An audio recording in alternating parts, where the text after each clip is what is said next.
ആലടി ചെന്നിനായ്ക്കൻകുടി റോഡിന് ശാപമോക്ഷമാകുന്നു.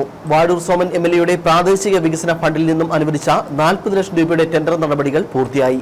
അയ്യപ്പൻകോവിൽ പഞ്ചായത്ത് 15 ലക്ഷവും അനുവദിച്ചിട്ടുണ്ട്. നിർമ്മാണം ഒരുമിച്ച് നടത്താനാണ് അധികൃതരുടെ തീരുമാനം.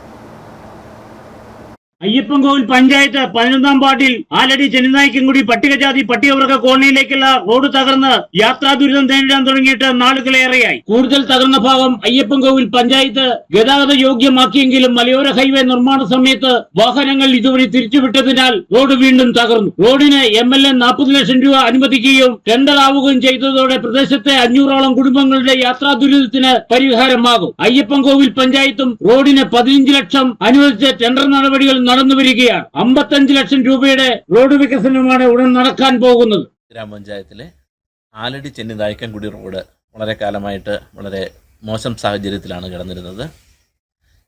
മുൻ വർഷങ്ങളിൽ 19 ലക്ഷം രൂപ മുടക്കി നമ്മൾ മെയിൻ്റനൻസ് വർക്ക് നടത്തിയിരുന്നു എങ്കിലും മലയോര ഹൈവേയുടെ നിർമ്മാണവുമായി ബന്ധപ്പെട്ട് വാഹന ഗതാഗതം ആലടി ചെന്നിനായ്ക്കൻകുടി റോഡിലൂടെ മേരുകുളത്തേക്ക് കടത്തിവിട്ടത് മൂലം വീണ്ടും റോഡ് കുറേ ഭാഗം മെയിൻ്റനൻസ് ചെയ്യാത്ത ഭാഗങ്ങൾ വളരെ മോശമായ അവസ്ഥയിലേക്ക് മാറിയിരിക്കുകയാണ്.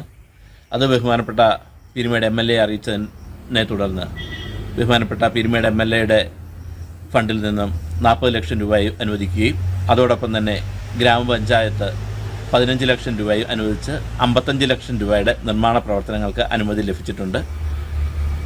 എംഎൽഎ ഫണ്ടിൽ നിന്നുള്ള റോഡ് പണിക്ക് ഉള്ള ടെൻഡർ ആകുകയും അത് ഒരു കോൺട്രാക്ടർ എടുക്കുകയും ചെയ്തിട്ടുണ്ട്. അതിൻ്റെ നിർമ്മാണ പ്രവർത്തനങ്ങൾ വളരെ വേഗം ആരംഭിക്കാൻ സാധിക്കും. വെള്ളമൊഴുകി പോകാൻ ബുദ്ധിമുട്ടുള്ള ഭാഗങ്ങളിൽ കോൺക്രീറ്റും ബാക്കി ഭാഗങ്ങളിൽ ടാറിങ്ങുമാണ് നടത്തുന്നത്. ആലടിയിൽ നിന്നും മേരുകുളത്തേക്കുള്ള ബൈപ്പാസ് റോഡ് കൂടിയാണിത്. ജനങ്ങളുടെ വർഷങ്ങളുടെ കാത്തിരിപ്പിനൊടുവിലാണ് റോഡ് വികസനം നടത്താൻ നടപടിയാവുന്നത്. Idukki vision news, Ayyappancoil.